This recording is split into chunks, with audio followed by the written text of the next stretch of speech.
I think it'd be fair if we start maybe with Casino Royale now with everything being done. How do you reflect on that very first film, now having gone through the weight of being cast, the brash reaction, this, hot photo of you emerging out of the water, winning everyone over to that. I love that. That was great. I love that. I was like, I'm saying it directly to your face, how do you now reflect back on Casino Royale? Because that was such an intense time for you.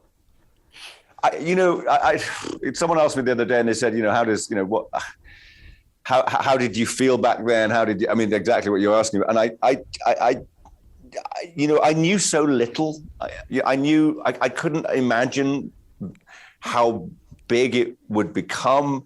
All I knew, I had this sort of idea that I knew the script was good. I knew that we had a great cast. I knew we had a good director. I knew all of these things were in place.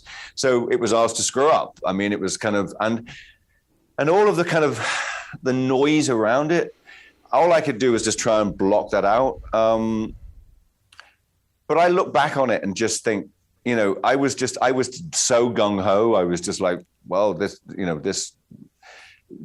may be my only chance. I never do this again. This may be just like I may get one shot at this, so I better make it a good one. At least I'll walk away head held high and just, listen, if it was my first job, it may have been different, but I'd been working steadily for a good 15 years before that. And so I've been on plenty of movie sets. I've been on big movie sets. I've been with big directors, big actors. So I wasn't fazed by any of that. In fact, I think I say, a lot of the people I work with on Casino Royale, I've been working with for the past 15 years. I knew them, the technicians, all the guys I've been working with. So I felt very at home. There was just this added thing. It was a James Bond movie. And that was just, I still don't quite believe it today that I was James Bond.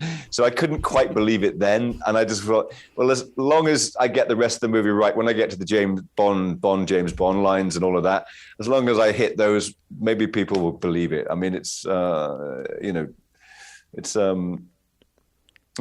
too much to take in for me, definitely.